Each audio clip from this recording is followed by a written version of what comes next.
장애인 문화복지신문 제264호 제1면 기사입니다.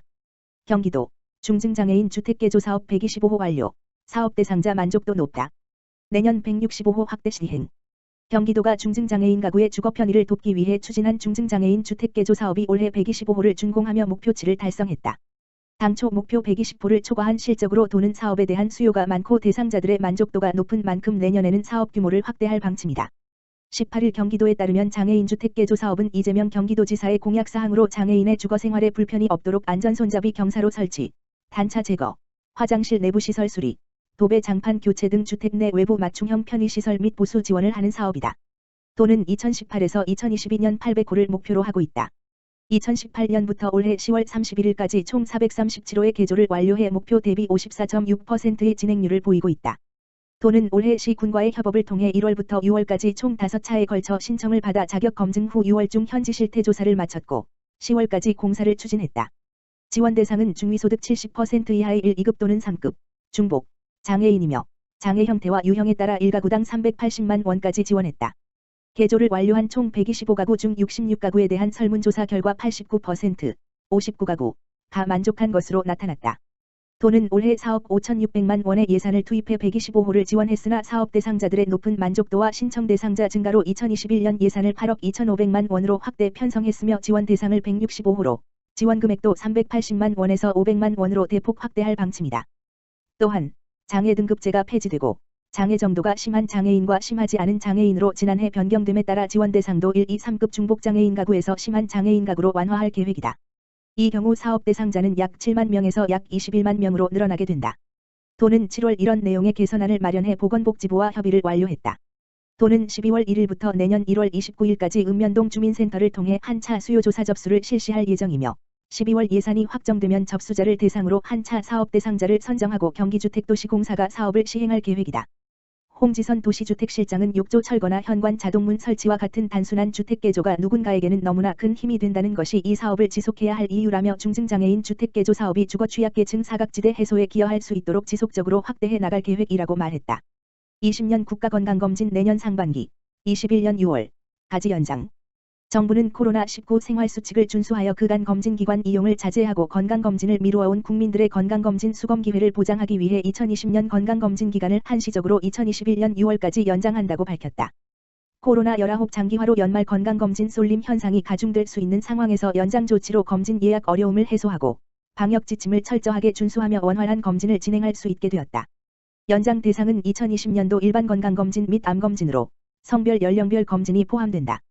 사무직 근로자 등 2년 주기 검진 대상자, 암검진 포함, 가 20년의 검진기관의 사정 등으로 검진을 받지 못하는 경우 21년 6월까지의 연장기간 내 수검 받을 수 있으며 21년 6월까지 검진 연장을 원하는 경우 국민건강보험공단 지사 또는 해당 사업장에 1921년 1월 1일 이후 건강검진 대상자 추가 등록 신청을 하여야 하고 다음 검진은 22년에 받게 된다. 비사무직 근로자, 1년 주기 검진 대상자, 도 20년의 검진기관의 사정 등으로 검진을 받지 못하는 경우 21년 6월까지의 연장기간 내 수검 받고 22년에 다음 검진을 받을 수 있다. 다만 근로자가 원하는 경우에는 다음 검진을 21년 하반기에 받을 수 있다. 이 경우 별도의 신청 없이 21년 6월까지 연장하여 검진을 받을 수 있으며 21년 하반기에 21년 검진을 받고자 하는 경우에는 국민건강보험공단 지사 또는 해당 사업장에 추가 검진을 신청하면 된다. 20년 연도 내에 이미 건강검진을 받은 1년 주기 검진 대상자는 21년 건강검진 수검이 가능하다. 한편 산업안전보건법에 따라 사업주는 근로자에 대해 일반 건강진단과 특수건강진단을 실시할 의무 별표 사인가 있는다. 고용노동부는 근로자가 요청하거나 검진기관의 사정, 1일 검진인원 제한 등으로 사업주가 20년도 일반 건강진단을 21년 6월까지 연장하여 실시하는 경우 과태료를 부과하지 않기로 하였다. 그러나 사업주는 올해 일반 건강진단 실시를 명시적으로 요구하는 근로자와 20년 일반 건강진단을 연장하여 21년 상반기에 실시하고 21년 7월 이후에도 21년 일반 건강진단을 받고자 하는 비사무직 근로자에 대해서는 검진기관 사정이 없는 한 건강진단을 실시하여 근로자의 건강진단 받을 권리를 보장해 주어야 한다. 이번 국가건강검진 기간 연장은 코로나19 장기화라는 특수한 상황을 고려한 한시적 조치로 암을 포함한 기저질환이 있는 경우 코로나19에 더 취약한 만큼 암검진은 가급적 연도 내 검진을 받으실 것을 권고한다. 또한 노동 강도가 높거나 코로나19로 인한 과로 등으로 건강관리가 중요한 필수 노동자에 대해 사업주는 가급적 건강진단을 금년 내 실시할 것을 권고하고 건강진단 결과 작업 전환, 직업병 확진 의뢰 안내 등 필요한 조치가 있는 경우 철저하게 이행하여야 한다. 보건복지부, 고용노동부와 국민건강보험공단의 누리집 홈페이지를 통해 상세 내용을 확인할 수 있으며 궁금한 사항은 국민건강보험공단 고객센터 1577-1000, 고용노동부 고객상담센터 1350로 문의하면 쉽고 빠르게 확인할 수 있다. 경기도 위기가구 지원 확대를 위해 내년 2월까지 겨울철 복지사각지대 집중 발굴 기간 운영. 경기도가 내년 2월까지를 겨울철 복지사각지대 집중 발굴 기간으로 정하고 복지사각지대에 놓인 소외계층 위기가구를 집중 발굴 지원한다. 도는 이를 위해 빅데이터를 활용한 지역 맞춤형 위기가구 발굴 지역사회보장협의체, 명예사회복지공무원 등 민관협력 인적 안전망 활성화 등을 기본 방향으로 한 겨울철 복지사각 위기가구 집중 발굴 지원 계획을 수립해 실시한다.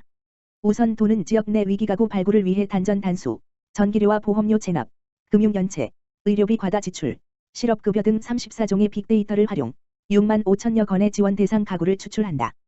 또한 544개 읍면동에 찾아가는 보건복지팀, 무한돌봄센터, 지역사회보장협의체, 명예사회복지공무원 등과 협력해 취약계층, 독거노인, 취약아동 등 도움이 필요하지만 지원을 받지 못하고 있는 복지소외계층을 찾아내 긴급복지 무한돌봄 사업 기초생활보장 위기가구 긴급생계지원 등의 연계 복지 서비스를 받을 수 있도록 지원할 계획이다.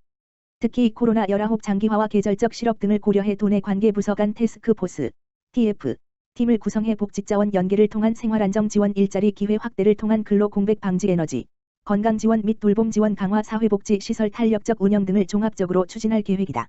이병우 경기도 복지국장은 경기도가 위기 요인별, 계층별로 세세한 복지 사각지대 지원 체계를 가동하고 있으나 사각지대 위기 도민을 발굴하기 위해서는 이웃의 따뜻한 관심과 적극적인 협조가 필요하다며 위기 상황으로 보이는 가구가 있을 경우 주저하지 말고 경기도 콜센터 031-120 또는 읍면동 주민센터로 연락해 주길 바란다고 말했다.